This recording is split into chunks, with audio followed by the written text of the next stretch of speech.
Thank you. Yeah.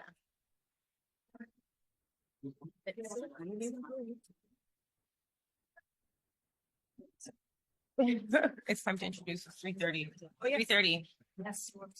Hey everyone, it's 3:30. Coming close. It's going to be an intimate conversation. I heard from a lot of people that you've been here early morning, like 10, 9 a.m. So it's a long day for a lot of people, but coming closer, let's have a conversation. And if you get a chance, if you can download the guide that has a lot of downloads and information for you that you can, go through on your own and get to know our team more. So coming close, it's just a conversation. Yeah. So if you come close, then you can get some desserts. So thank you so much for attending our panel. We're going to give a few minutes for everybody to come in and make sure you download our guide. It has a wealth of information. Hello. So come in close. There's one more seat here. There's another seat here. My love. Thank you. Yes, come. Come in closer. You can sit right there. You can sit here. Michelle's there a seat right there beside you. And guys, we have like all of our team here. My accountant, my personal accountant over 20 years. He's also my son's godfather. He's here. He's the tax man. So if you need a tax man, he's here. And my girlfriend Chantel, she does business planning. Michelle does money management as well. So we're just here to share our knowledge. It's like kind of the end of the year. Everybody's just like wiped. I don't know how everybody else is feeling, but it's like everybody's just wiped. But we're happy to be here at BLAXPO and just share our gems with you. So make sure you download the QR code so you can get our information. So if you have any further questions, you can always book a one-on-one so you don't have to have your questions out in the open today if you don't feel comfortable. But today's just a conversation about real estate, financial freedom, the hot topics right now. A lot of people are talking about, can I afford, can I not afford, freedom, financial plan with real estate. So that's a big topic right now. Oh, my friend's here. Jody. Come closer. Jay. She's ignored me. Hey, yes. Right there. Thank you. Come. All right. So give a few more minutes, download the guide, and then we'll get started. Everybody got sweets? All right, perfect. So we'll start right at 3:35, or we'll start intros? Okay. All right.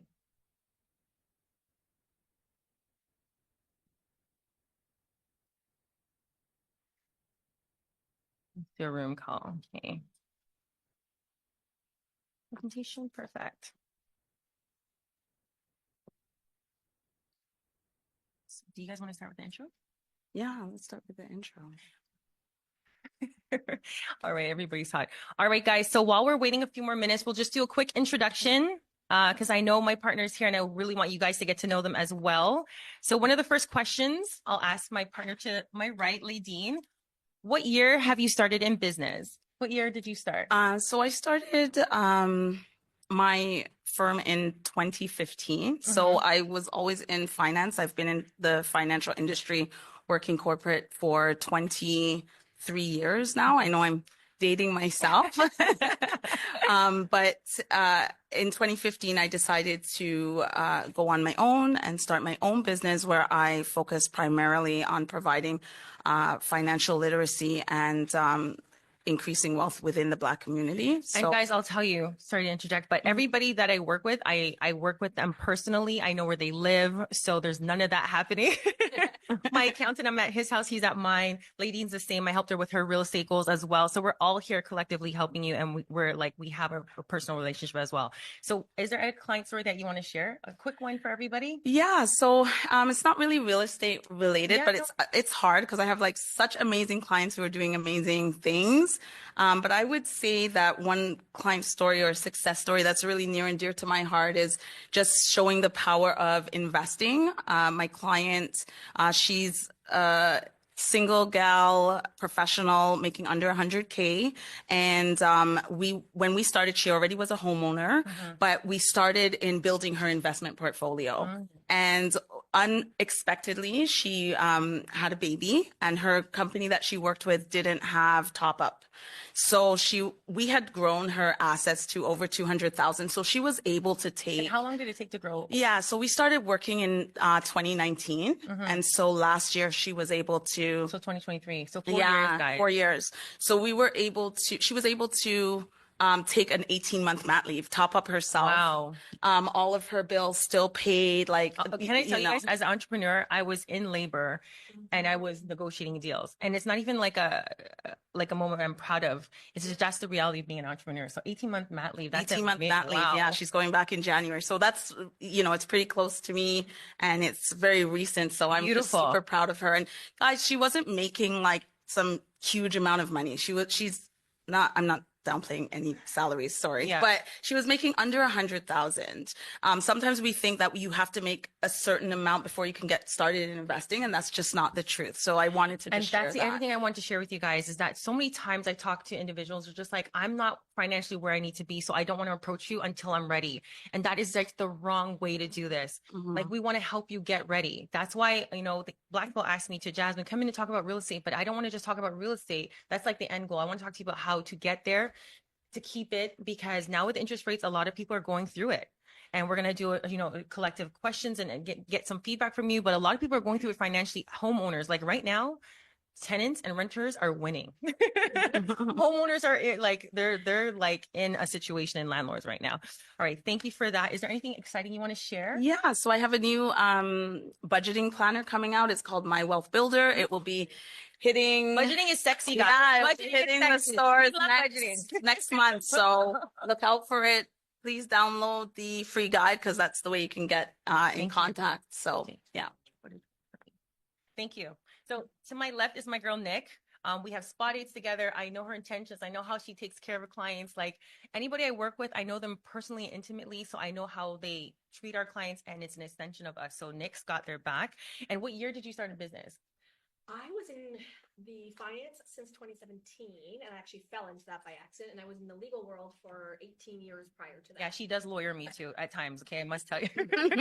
And one of your favorite client stories, quick.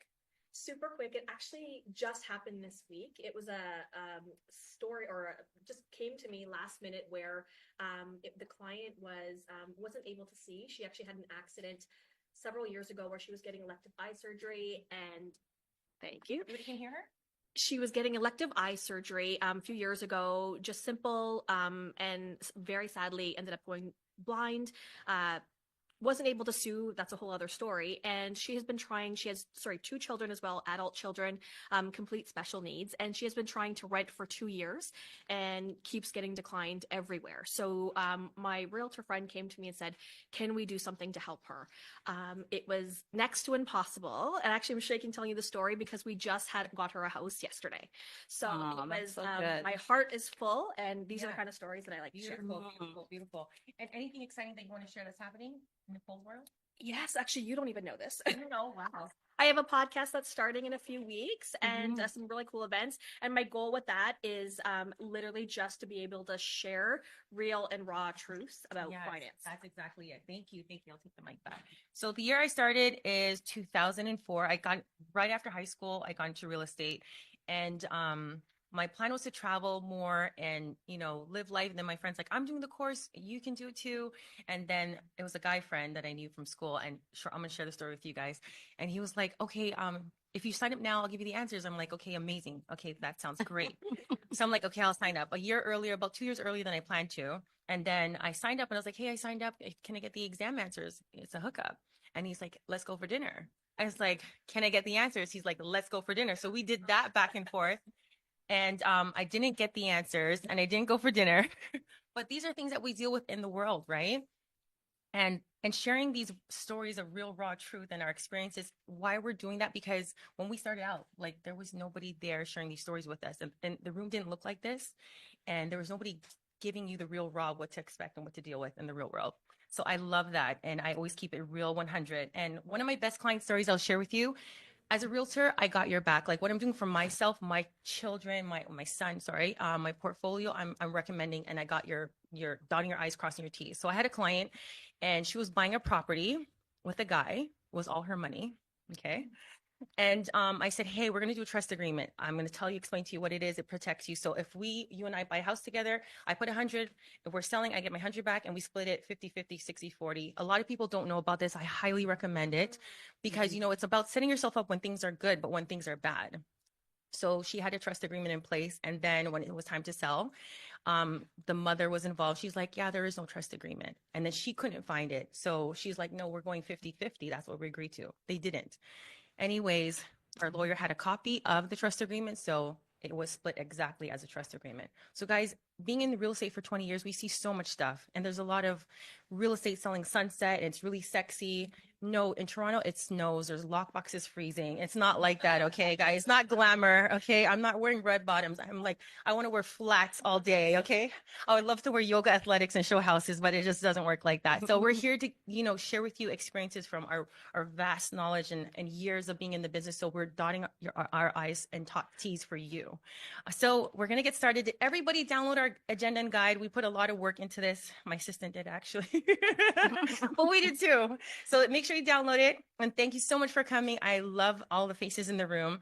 And the other thing is, like, we didn't come out of the womb understanding how to sell real estate. So we started brand new too. So us being in the business 20 years plus is just to help you guys out. And I know I was going back to that point of real estate being so sexy and everybody coming into it and bidding wars. Now we're in a totally different market. This is where experience and really skill set is showing up in the industry. So we went over that. Thank you. So I'm going to hand it over to Ladine, and she's going to go over financial preparedness and planning to buy real estate, own real estate, and keep real estate. So originally this topic was just about house hacking, but I feel like our community needs to know how to get there, when you get there, how to keep it. Because so many people just want to buy real estate and then, post it on Instagram. It's not about that, because then the monthly, when the payments are increasing, when the roof needs to be done, when the foundation, we need to prepare for that. So I love Ladine, and guys, give it up for Ladine, my partner here. Warm welcome. And she'll take it over. Okay, thanks guys. So this topic, when Jazz brought it to me, I was like, yeah, I'm so super excited because I love sharing. I love talking numbers. I love talking with people. I understand where people are just because I've been at pretty much every stage, right? Been married, been divorced, started over, like everything that you can think of. So I love working with people. It doesn't matter where or what stage you're in. It's just good to get started if you have a goal. So, and guys, please, she doesn't bite. How tall are you, Ladine? 5 foot. I say it proud. Okay? I say it proud. If you have financial questions, like I'm 5'11" and then I wear heels, so I'm like this whole energy. But she's 5 foot. Like if you have money questions, call her, grab her. She was taking pictures of me, and she had to do this, and I was like, girl, you need to find somebody else. Exactly. Okay, so guys, it's a conversation. We're gonna have questions at the end, but go ahead. And I love what you just said, Jazz, too, because a lot of times numbers can be intimidating when you're talking about finances. It can be intimidating. People tend to shy away from it. But to be honest, like it's just a conversation. Like I just talk in layman's terms, and we just kind of make sure that all the understanding is there. I'm going to add to that. We understand Pardna. We understand Susu. We understand the lingo, guys. So you can talk straight to us. It's not like going into the bank. I'm not knocking anybody, but it's just different when it's your own community, or the culture, and you understand, So let's start with goal setting. So when it comes to, you have the idea, hey, I think I want to be a homeowner. I want to get into home ownership. But then when you look around and you're in the GTA, it's kind of like, okay, where do I start, or how do I do that, right? So the first step I would say is getting clear on your goal. So establish your why. Your why may be different for everybody, but it's really important to get into your core as to why you want to become a homeowner. What is it that it will be giving you? What sense of accomplishment will you get from it, right? Because that's what you're going to keep having to go back to when it gets hard along the journey. I always say to work backwards. So what we have Nick here. She does mortgages. What I would say is you need to get the information first. You need to know, what are my numbers looking like? How much is my down payment going to need to be? How much income do I need to get? You need to get very clear on those numbers, and then work backwards by fitting it into your actual budget, into your income goals, things like that. And I love that you added build your money team. So we'll keep it as a conversation time Yeah. is sticking to. Yeah. Build your money team is because for us as realtors, we get paid by the seller. So if you're buying and the sellers pay us, so there's no cost to you to get professional advice. And for Nick, she gets paid by the lenders on most deals. Yes. Sometimes when it's complicated, there might be a charge, but she gets paid by the lender. So when you're seeking out experts to give you that advice and that knowledge, it's all complimentary. So why would you want to try to figure it out on your own? Exactly. I agree. And this is the next slide. Who should be on your money team? And I love what you just said too, like you mentioned, made a comment about the bank, and this is again nothing negative to the bank, Yeah. but guys, like having a team like us, especially even as a mortgage broker, you want to speak to your team up front so you can have tons of different options. Again, Exactly. nothing negative to the bank, but there's so many options. There's out so there many for you. options. Right. So Absolutely. you got Chev, your accountant. You got Mhm. Lay, who Yeah. does your financial preparedness. I got you with the real estate portfolio, and then Nick's got you with the money for the financing for your mortgage. So Exactly. that's how So it's right there. And then lawyers up there as well, because you're going to need that too. And Nick has lawyer experience too. So figure it out. yeah, but you don't have to be intimidated thinking or overwhelmed thinking that this is so huge. How will I get started with this? This is what your team is here for. We do this all the time, all day from, morning till night. We work with clients who have goals like this. So it's why try figure everything out yourself when you can go to people who do this on a regular basis, and we're here to help you. Okay. All right. So now we're going to talk about budgeting. So how many people here Yep. Go ahead. budget? Put your hands up. Okay, but obviously, okay. that's good. Yes, That we is got good. right here. We got other money experts in the room Stand too. out. Okay, How often and do you check your budget?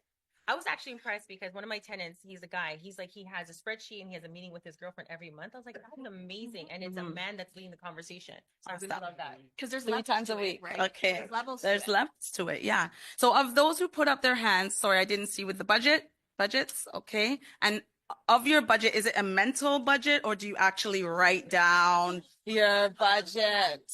That's a good one. I'm gonna add I'm not seeing super, any more I know. They're closed. super quick on that. Of those budget, how many of you are actually going back into your actual expenses and seeing where all those little subscriptions? Okay. Oh man. Awesome. Okay, you guys are killing it. Eats is a silent killer. Yeah. Yeah. I admittedly Yeah. know better. Listen, Uber Eats, the Asian side comes out. I'm like, there's no way this $40 dinner is gonna now turn to $70 on me. Yeah, no, it's crazy. It's crazy. Although I'm guilty. But okay. So in the budgeting, when I go through budgets with my clients, and the number one thing that I Guys, she goes see, through budgets with her clients. yeah, That's amazing. I go through all their budgets, everything. So number one thing that I see is that people are not accounting for their non-monthly expenses. So things like your car maintenance, dental, if you have to pay out of pocket for dental, travel, right? Traveling. People aren't really putting that into their budget, right? Entertainment, yeah. Entertainment, absolutely. Things that you're not paying every month, but you still have to account for it, right? A lot of times people are doing budgeting, they're just thinking about their big expenditures, the things that come monthly all the time, phone bill, living expenses, all those things. But there's other expenses that we need to also fit into the budget to know, what are we actually spending? Then we want to work the financial goal into the budget, right? So if your goal is like the minimum I think you can put down on like a $750,000 house is like about $50,000. So say you're putting $50,000 to $75,000 down on a down payment. You have to work that into your budget, that savings of what that costs on a monthly basis. You need to put that into your budget and so what does that mean? Maybe you're going to have to cut some other things, right? So budget is really important. And in the download that you guys did, there is a free copy of a budget, which I would highly recommend that you guys take a look at. And then we're talking about, okay, now we have this large amount. We could say 75,000 or 100,000 you have to come up with, or 50,000 that you have to come up with. How do we get there? All right. So again, I would suggest to meet with an advisor because all of the strategies you may not be aware of. So you want to use investments, guys. Investments is not scary if you have somebody holding your hand to do it. If you're putting your money away, you also want your money working for you as well. So you want your money to be growing so that you're hitting that target faster. That's All the right. topic So right now. investing is Yeah. huge. Okay. Strategies. This is where either your banker or an advisor can help you. How does first-time home savings account help you? How does your RSPs help you? How does it help you get taxes back? More cash in your pocket to put towards your down payment. You want to be using different strategies. And then you want to be also thinking about, we talked about it briefly, like income increase. Maybe you're not making enough to cover your living expenses and your budgeting plus the contribution you'll need to make for your financial goal.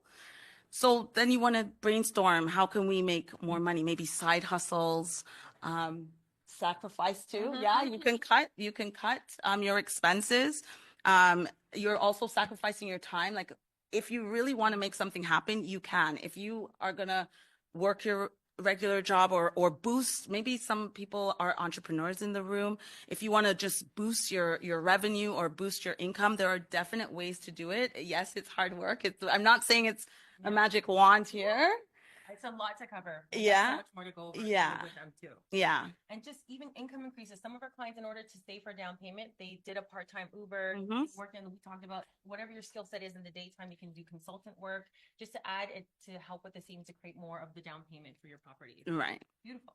Okay. Awesome. So that's me. Thank you. You can connect with me by just downloading that QR code. And then if you want a one-on-one or more information. Perfect. Everybody got the guide. All of our contact information is the first setup. First few minutes we had it up, but our contact will also be at the end. We'll be having time for questions as well. So just in the essence of time, Nick and I are going to attack the next slide together and get started. So mortgage blueprint. Yeah, it's actually the perfect segue in terms of talking about income. I'm going to just give you the high level on my side because it's very individual for everyone. So I'll just encourage you. If any of you guys have questions, reach out to me after about your individual, circumstances, and we'll look and we'll chat. But kind of talking about that extra hustle and that, that side business and things like that. One of the biggest things on my side is when it comes to income. And so especially over COVID, there's so many more people kind of going out there with their self-employed, kind of passions, and I love it. But in full transparency, that does make things a little bit more difficult on the mortgage side. So I highly encourage you to chat with myself or any other, financial professional in the room to look at what that income looks like for you. A little bit more simple when we have regular employment. So we've got, we're looking at your letters of employment and your T4s and things like that, standard employment. But when it's when it's self-employed income, we are looking at your net income, which means the money that you actually show that you pay and not the extra or after your CRA taxes, all them, we're trying to save, money and write-offs and things like that. That's good. So in the room, self-employed, can you put your hands up so we can just kind of gauge who's self-employed in the room? Okay. Good to know. Love it. So again, just very different types of income, but overall we're looking at income. We're looking at your liabilities, so your debts. One of the biggest things I have when I speak to clients, I say, okay, hey, what kind of debt do we have? People will say credit cards. There's like, no, I don't have anything else at all. Biggest thing is car payments for people. That is still, a liability. So we're looking at your income versus your debt. And then overall, we're looking at your credit score as well. And guys, can I add to that? Yeah. So for credit, we do this on social media. Every month we do a credit challenge. We like to post on our stories that you do it with your friends and your partner. Every month you check your credit together. You check for fraud, you check for any discrepancies, and you check to make sure your score is going up. And, working with clients, whenever their score is low, they don't want to tell you their score. But once their score is high, they're just like, Jasmine, my score is 780, my score is 800. Yeah, They're like, the bottom comes out. But do it as a collective, do it as a group. So we posted to share so that to remind you every first of the month, it was like Bone Thugs and Harmony. First of the month, check your credit with Borrowell. Check it with TransUnion. Like get in the habit of doing that. And it's so important. And I want to just kind of emphasize on that as well too. It's not just the overall score. So typically your minimum credit score for traditional lenders is 680 and above. But the lenders are not just going to look at that score. They're going to look at the overall behavior. And so, just you guys obviously have the guide to take this home with you. But we're looking at the biggest things are utilization. And I want to just kind of highly touch on that. So very easy numbers. If you have a credit card and it's $1,000 balance, you want to try to keep the usage at 30% and below. So that's like $300. That's, not a lot. So you want to manage that and you want to look at that. And again, we can talk about that in more detail, but we're looking at utilization. We're looking at, of course, delinquencies. So late payments and the overall behavior. And the other biggest thing as well, too, is actual maturity. So usage of credit. So, I'm the type of woman that goes to my Tim Hortons and puts, my coffee on my credit card because I want to have that history and that usage. So you use it, pay it off. Use it, pay it off. But I just want to emphasize that. Hands in the room. Have you had the credit conversation at home with your family? Put your hands up. That's good. A little bit. Yeah, that's good. Because when I started real estate 20 years ago, like the parents were using their kids' credit to get things done. That was how. Yes, Yeah. and they're having the conversations. and now. you need to do that That's now, really right? And talking about parents too, we're gonna talk about that because I'm gonna try and kind of transition into down payment. So I'm not gonna bore you with these guides here. There's a lot of information here, but what I want to highlight is minimum down payment. So for those of us who are purchasing for the first time, we're usually going to put down a minimum down payment. You don't have to, but the minimum is, I hear it a lot, 5%, Nicole, 5%. It's 5% of the first 500,000. And then that's 10% above that, anywhere up to, as of today, $1 million, as of December 15th, 1.5. But let's just use the example of, 10% above that. So quick high level example, if you're purchasing a condo at 600,000, the minimum down payment on that is 35,000. When we're talking about down payment as well, too, very quickly, we have two types of mortgages. We have a high ratio mortgage, just means that you're putting down less than 20%. When you do that, you have an insurance premium that gets rolled into your mortgage. It's, based on a certain percentage. You're not paying out of pocket. Very, again, high level example, mortgage of 500,000. If the insurance is 20,000, it gets rolled in 520, and you're paying your mortgage payments on that.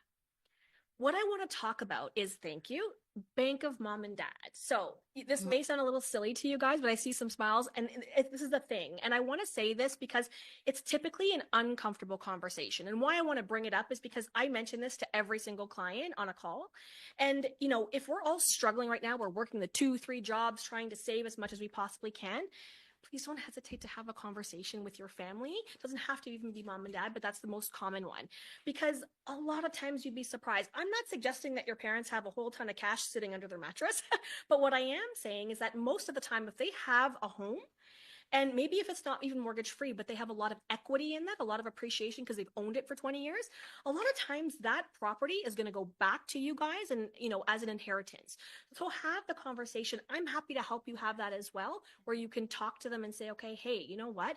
Maybe I can have that early inheritance. And maybe those parents can help gift those funds for part of a down payment. And I've had that conversation many times with clients' parents because I talked to the parents and said, instead of giving your kids this lump sum when you pass away, it's better to get them the cash flow now so you can see what they do, how they manage their finances, how they take care of the properties instead of, because I deal with a lot of estates. When the parents pass away, all of a sudden this kid has this whole estate to deal with and they just squander, or the friends come around, they spend a lot of it. So I always tell the parents, I would prefer as a parent, you help your kids now while the prices are low.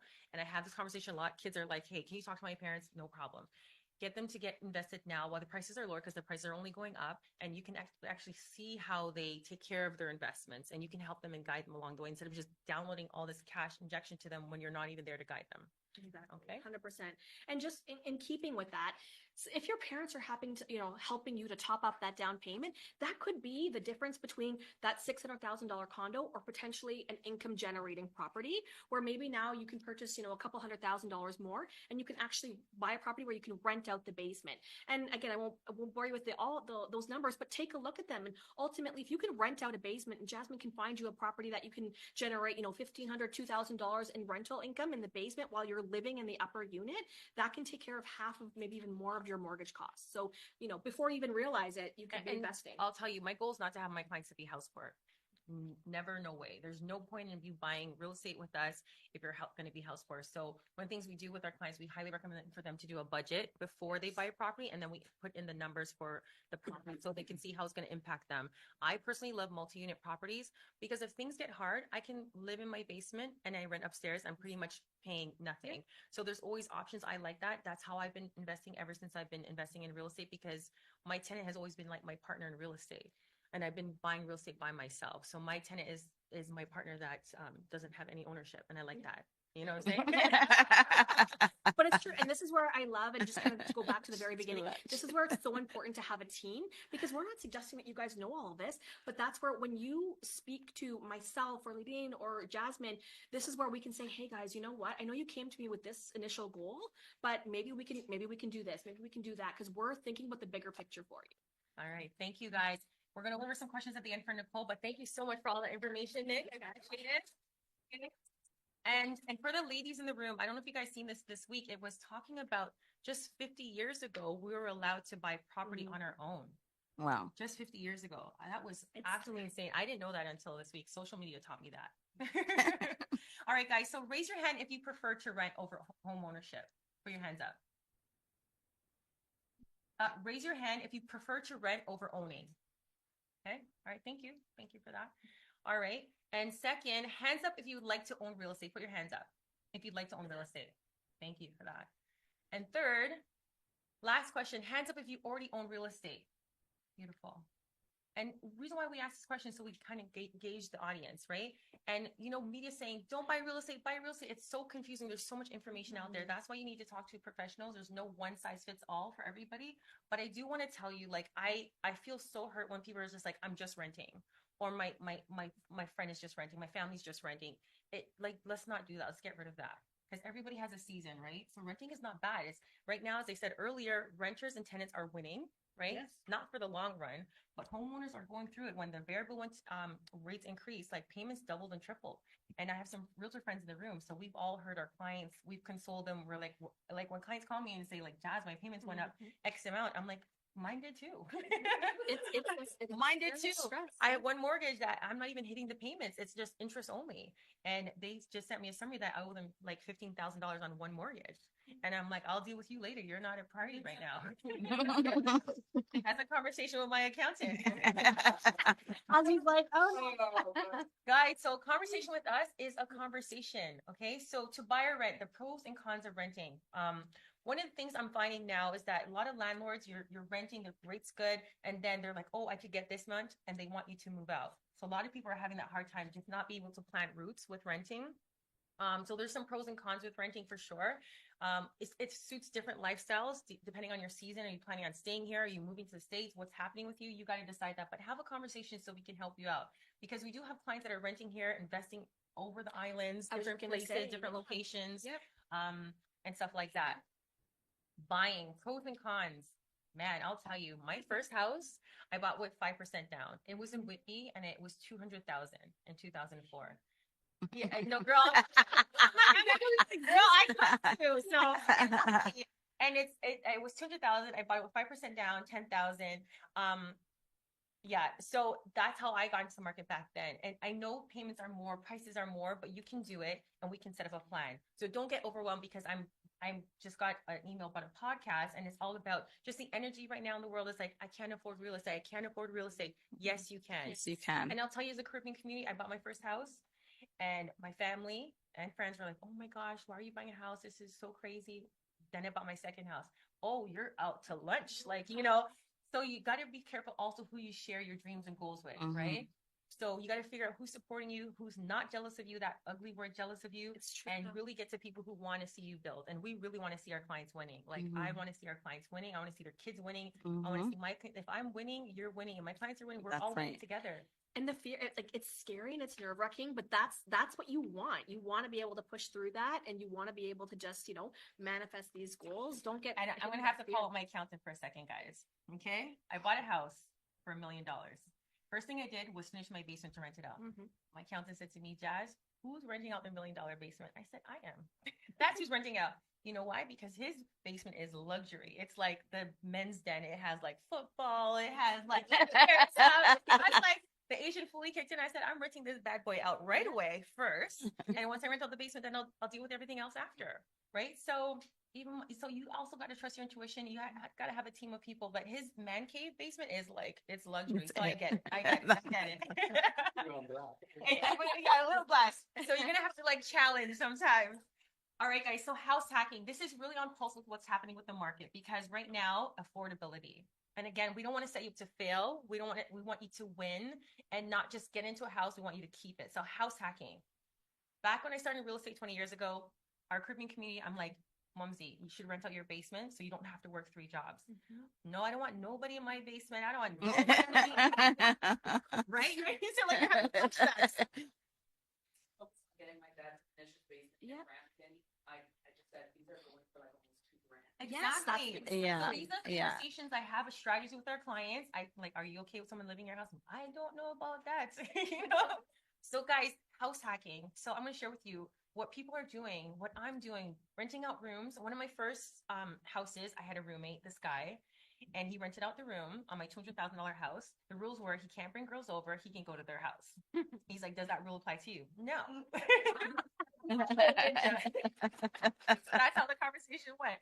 So rent out your rooms, and it's just like when you buy a house, there's a lot of costs that come at you, and you want to build back your nest eggs. And for women, especially when you're doing it on your own, or men doing it on your own, investing on your own, you want to create that security. Like I wake up, look at my bank account, then I get started because like I need to know like what's happening. I need to look at my stocks. I need to know like I feel secure knowing that financially we're okay, and I monitor it daily. So I know I told you guys monthly, that's the start, and then you're gonna work to daily, okay? So renting out rooms, getting additional income, offset your mortgage and living costs, and just creating that surplus. I don't like when people are now purchasing a property and they're house poor. That means they can't do the fun things that they want to do. They can't travel. Like you're in that friends group and everybody's dreaming about this trip, but you know some people are not going because they don't have the money. And that's part of the budgeting, like doing it properly. Like you want to do things with friends, but they don't have the money to do it. But these are strategies that people are actually doing and making a killing. So multi-unit properties where you live downstairs, you rent upstairs, you live upstairs, you rent downstairs. There's peer space where you can rent your space out for a day for people to do content, stuff like that. Room rentals, we can have tenants, and short-term rentals. Airbnb is really doing well for us. I'll give you an example. So our last condo that we just closed on in Etobicoke, it's my son's condo, and it's not in his name, it's in my name, our company's name. So when he gets older, and I'm gonna tell you, when you have kids, I recommend this for everybody. Buy a property now for your children. Well, everything I have is for my son, but so that when they get to an age, they can rent it out and still collect that money. By that time, the mortgage is going to be little to nothing. They can live in it, they can sell it, or they can refinance and take the cash out. And I'll tell him not to sell it because we go and visit all of our rental properties together. So we got this condo in Etobicoke, and I'll give you an example. It's going to cost me about $4,000 a month with the rates and everything, with maintenance, taxes, and mortgage. $4,000 a month for this condo. And for a long-term tenant, I would only get $3,000 a month. So the Asian in me is like, I'm not coming out of pocket $1,000 a month. Somebody's going to pay this bill. So I put up on Airbnb, and we're averaging about $300 a night, and it's been rented consistently for the last 6 months. So you guys can do the math. We've had probably vacancy like 1 or 2 days out of the month, but that's what Airbnb's done for us with that rental property as an example. So now I check on all my other tenants, like, hey, are you guys staying? Are you leaving? Because if they're leaving, it's going straight to Airbnb, guys. Yeah. It's no doubt it's going straight to Airbnb because this money, the long-term tenant stuff, and I'll tell you the pros and cons. I have tenants paying off my mortgage, but I also had a tenant during COVID. She paid her first 2 months, and then she just stopped. And so I posted on Instagram, I did a reel, I showed them, and they're just like, well, it's at least when she stopped paying her rent, you don't have to pay your mortgage no more. I said, what in the I was like, so we can have that conversation to the decimal. No. You still have to pay the mortgage. And this is the thing. I have people who are like, I'm going to become a landlord. I'm going to become a landlady. If you don't set yourself up right, you don't have your budgeting, you don't have your money in order, that one tenant that doesn't pay for a whole year, that happened to me, that can shut down everything. And people know about that more now. It's out there in the media, right? There's a tax implications with Airbnb as well. So I'm not selling anything, so they can tax me out of the yin yang. I'm not selling anything. Well, if you have any questions about taxes, there's the tax man, right? So that tenant didn't pay for a year. I posted that, and people were just thinking that you didn't have to pay, and that was crazy. And I was like, wow, we really need to have these conversations. So she not only didn't pay for a year, she also damaged the property up to $30,000, and that was like 4 years ago, and we're still in court with that. So that's really just a loss. So those are pros and cons. Am I still a landlady? Yes. This is the yin and the yang. It's never all good or all bad, guys. There's good and bad. So the benefits, you add cash flow. Like one of my rental properties, you know, it's cash flow positive, and that cash is paying for my car. Like this is how I do things, and we want to teach you guys those stuff. So we talked about, you know, when you own things, my mindset now, and I talk to our clients, is everything you own should be making you money, right? Just think about that. Like if you have a car, if you want to put on Turo, if you have a property, you want to have an Airbnb. I don't believe in working to death now. I'm 20 years in the game. So when I started in real estate, I was working all the time, missing weddings, birthdays. 20 years in, it's a little bit different. I'm like, I want to give myself the soft life, sis. Do you know what I'm saying? So like you want to have everything making you money. You want to have your money making you money, and your stocks, investments, crypto, and you want to have diverse portfolio. And we're here to help you. So these are some details that I shared with you guys. And so now it's time for questions before we wrap up. And I think that was a lot for you guys. That was a lot. So any questions? The microphone's there with our lady in the peach coat. And thank you so much. And remember, one-on-one, we don't bite. All good. We love questions. Hi, everyone. So I heard a lot of great advice, definitely taking notes, but I'm 19. I live at home, second year university student. The only thing I have under my name is my credit card and my student ID, I guess. So what advice would you give to someone like me who's pretty much just starting out in owning anything? So I'll tell you, with students, you guys have so much disposable cash. That's the biggest thing right now. And I say to my sister who's 20, she's half my age, I'm like, baby, whatever you're buying, let's buy some stocks. Let's buy some crypto. She's like, I can't get a whole coin, but you can get partial. Like start putting money aside, because right now she just wants to. I said to my godson, I'm going to give you $100. What are you going to do with it? He's like, I'm going to buy a pair of Nike shoes, but I probably don't have enough. So I probably have to wait for some more. So I said to my son, I give you $100. What are you going to do? He said 30% is going to go to savings. 30% is going to go to whatever I want to buy. And then I'm going to invest the rest, Mom. So that's the mindset: saving, investing, and then you also need to spend and live. Yeah. I'm just going to add on that as well, too, with the credit. You mentioned you have one thing basically reporting. I always recommend that you have at least two. So 2 trades, you know, you can do it. Did you say you had your student? Do you have a student loan? No, I said student ID. Oh, Okay, so she does. Yeah, she has at least 2 trades. I was going to say your student loan would help, but I would at least get, you know, make sure your cell phone bill's in your name, and at least get another trade, another credit card. Make sure you have at least 2. You're using, paying off. I'm not suggesting you keep a balance, but pay it off to really build that mature, thick sort of credit. And check your credit too. Yes. So every person might check your credit, and just remember savings, investing, and expenses. And yes, please. Just everybody starts somewhere. Yeah. So for me, the true story, you start with $100 a month invested. Now, after many years, now I get $100 a week in returns. So everybody starts somewhere. So you start $25, $100. Yeah. You just pay it off over time, but you've got to start somewhere. Yeah, absolutely. And starting early is key. Starting early is key. 19 Yeah. now. And I'll tell you, like 10 years ago, I got advice, and they said, buy Tesla stocks. And I'm like, are you buying? They're like, no, but I think you should. I was like, how are you going to tell me to buy Tesla stocks and you're not buying Tesla stocks? So this person annoyed me enough that I ended up buying them. And that was such good advice. And I pulled out my initial investment, and it's still there making me more money. Yeah. Any other questions? I have a question. So folks, I just want to echo what they're saying. Get in where you fit in. Do not wait to get into real estate.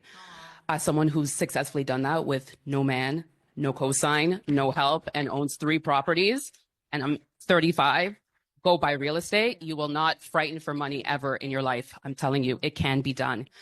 As an aspiring realtor, well, a new realtor in the game as well, what tips and tricks do you have for someone coming up in the game? Well, first, you got my information. We can book a one-on-one call. Fantastic. First, it's really just, you know, just treating people like how you want to be treated.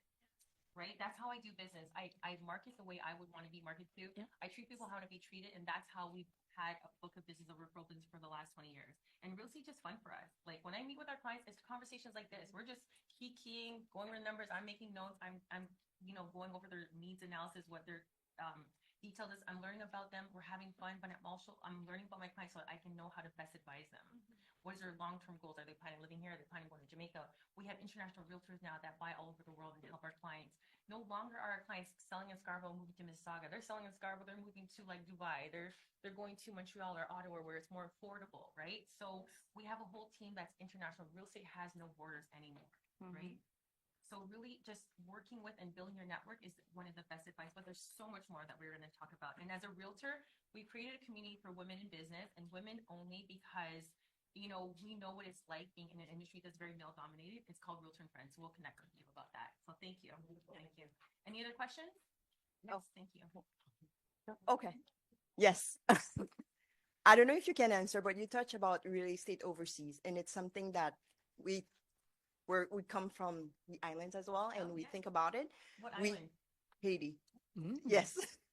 So we do have the financial Canadian financial institutions there sometimes, but we don't know the information. We don't know what's available to us. So I'm wondering if you guys have information So about that. We have partners all over Okay. the world that can help and assist with real estate needs. You just need to figure out where do you want to invest and how is it for live. I call it we call it investment lifestyle, where we buy properties in different areas, locations that we want to live in, but also we rent and make money while we're not there. 'Cause Exactly. so many of our parents bought properties in the islands. They bought it, built it, and then they don't go back there. It's just sitting there dormant. So no, we're gonna have assets that actually are assets that make money. So we'll talk about that furthermore. And financing. I was just gonna say, and there's a lot of my clients right now, especially over the last couple of years with COVID, they're so tired of investing here, or they even if they have a really decent amount of money, that's like 100,000, 200,000 here, that's a nice down payment. They're taking that and they're buying something free and clear with no mortgage overseas. Thank you. I have a question. I recently bought my first condo myself, no cosign, all of that. And it was really empowering. But then, I knew there was a condo fees, but then they changed the insurance went up, and there's little things that are adding to the stuff. So then in my mind, I'm like, I want to live there for 5 years, buy another property and do this. And like, I feel like my plan is kind of. Let me get into it with you. First thing, when our clients are buying a condo, we always tell them, if you have time, please be part of the condo board. So you know what's happening with the money. What are they doing with the reserve fund? Secondly, if you don't have the time to be part of a condo board, at least attend the meeting so you know how they're managing the money. And with condos, the maintenance fees, you got to watch it, because there's a certain point where it's like, buyers are gonna look at it like, okay, this is too close to my maintenance. I'm sort of my mortgage payment, my maintenance. You really got to pay attention to what's happening, because there's a certain point where it gets to where the price is just flatlining with condos. You got to be very aware of that. Okay. And that's where the realtor is going to come into play huge as well, because on the financing side of things, there's an actual document called a status certificate, and you need to make sure that your realtor and your lawyer are looking through those things to help you so that you can plan ahead for those type of increases. And also we look at properties and we look at the history, like 5 years ago, what was the maintenance fee? What is it now? So you can kind of see, are they highly increasing in this building? Are they managing it well? And again, I don't know if you got a SAT certificate, but when our clients buy properties, we get a SAT certificate and their lawyers review it with their clients so that make sure they know what's happening with the funds and how it's being managed financially. So, and I will just touch on that. I would just say, because you said your plan, your 5-year plan is not really, that's where getting advice is really key, and having an advisor, because we keep you on track with your plan. And then there's also different strategies that we can use that maybe you're not aware of. Okay. And for the homeowners, I would say, go on our website. You can find out what's for sale, what's sold, even if you're not selling, just so you know what's happening in your market and what's happening in your direct area, what's happening in your building. So you're like, okay, once it hits 500, this is what I want to do. And we build out a plan for you. Okay. Any other questions? Thank you. There's a lady here in the front too. Yeah. Yeah. Hi, good afternoon. Hi. Basically, I used to work with Mencas, like a development company, and they wanted me, I was only a receptionist and data entry there, but they wanted me to get into sales, but I didn't because I had to go to school. So I was wondering, like, I'm 23 years old, by the way. I was wondering, I don't know too much about it, but do you think that's something that's possible or like feasible for someone who's a full-time student? It's an honest question, and I commend you for the courage to come up, because I started in real estate right out of high school. So when I was licensed, I was 22, and I remember talking to my teacher and saying, I'm getting into real estate, but I'm only going to be able to sell condos because of my age group. And he's like, Jasmine, you can sell whatever you want. So short, my first client was a family, and they were selling their condo with me. And the son's like, hey, my parents hired you, but how old are you? I said, I'll tell you once I sell your condo. So I sold the condo. I was dipping and dodging him. And he's like, you told me you're going to tell me your age once the condo sold. I said, okay, I'm 22. And he's like, holy smokes, you're younger than me. Guys, everything is mindset.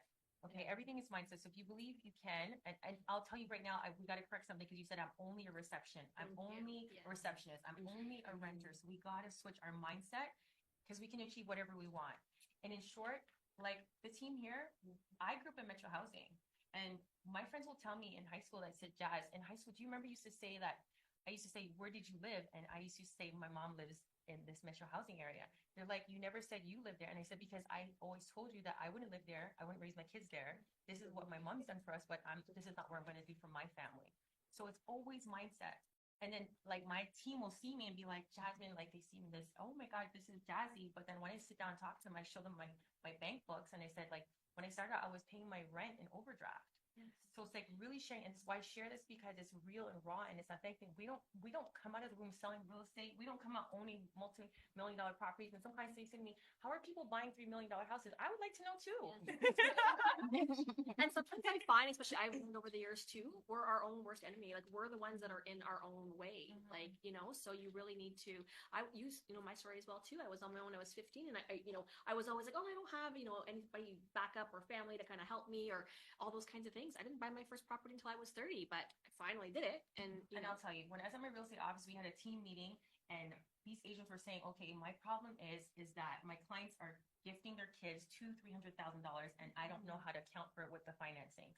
Caribbean community, it's like, no, that's not I am getting these people set from 400 credit score to 800, and now they're larger than life, and now they don't want to work with our community because now they're so like the confidence is up, right? And our community, our problem in our community is that we don't work with people that look like us. And again, like my community, my group, my team is all ethnic people that look like us and speak to our community for a reason. I remember one of my clients, she's from the Caribbean, she said, I never worked with this much Black people.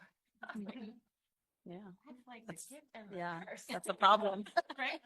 And then I'll tell you, my stager, she's a Black woman, but when you hear her on the voice, she sounds very white. So I remember one time, a funny story with you. We went to our client's house. She's like, hey, I'm here to stage your house. And my client looked through the people and she said, she's a Black woman. She called me. She said, Jazzy, I spoke to a white woman on the phone. so guys, one of the things I want to tell you, please work with your community. Asians are working with Asians. That's right. They do work with us, but I'll tell you, when I'm on a house tour or something and I see a Black woman with an Indian realtor, I'm like, girl, sis, what are you doing? Like, what are you doing? And the realtor said to me, how do I get more people like you from your community to work with you? How do I get more of you? Like, it's crazy the things that happen behind the scenes that we understand and hear, and how a lot of our people are getting taken advantage of, and you guys don't even understand to what lengths. But this is why you got to work with people that really have your back. And I'm not just saying work with Black people, because I've been to Caribbean restaurants and I'm just like, this, I'm not ready for this. Yeah. On sale today. Don't tell me what you don't have. Tell me what you have, please. So you got to work with people that look like you and appreciate your business, guys, is what we're saying. So we'd love to help you grow your portfolio, help your kids.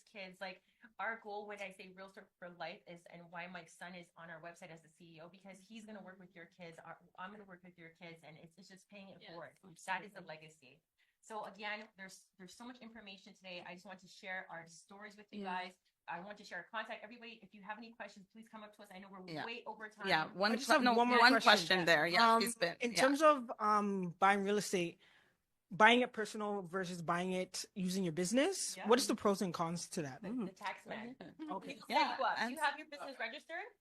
So Chev takes care of all that. Yeah. When the CRA calls me, I said, don't you have my accountant's number? I have things to do. I'm not a tax person. So listen, also give it up to the experts.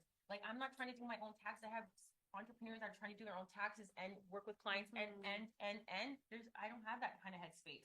So I hire professionals so that they can do what they do and I can do what I do, and I can be laser focused. And talk to them sooner rather than later, because you want that advice so that you can, because sometimes there's a lot of time that has to go into setting up whatever you want to do, whatever they're advising you on. And lastly, a lot of people will be like, when I get this lump sum, then I'll talk to you. No, talk to us now so you know how much you need. Because some people think they need 100, 200,000 when they only need 30, 50,000 to start, and they already missed out on so much time in the market.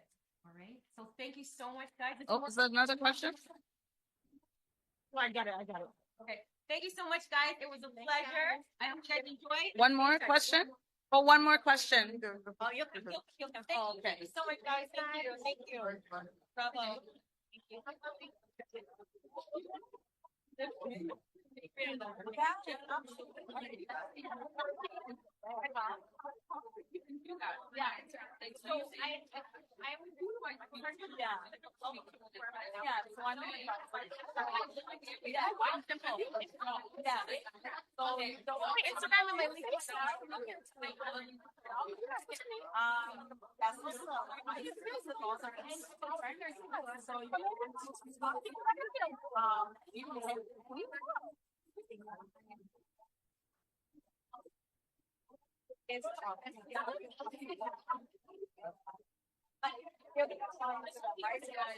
But I can take your information. Thank you so much. Yeah.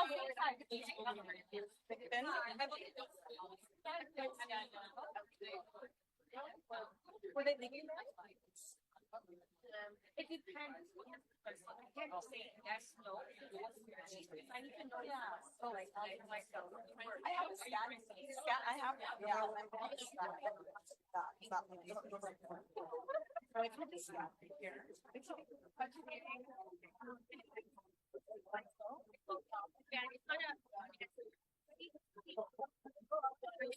Yeah.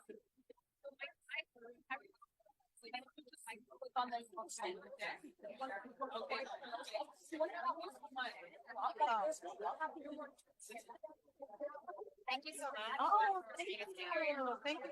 Awesome. Amazing. What do they like? The guy? Hi, Jennifer Lee. Nice to meet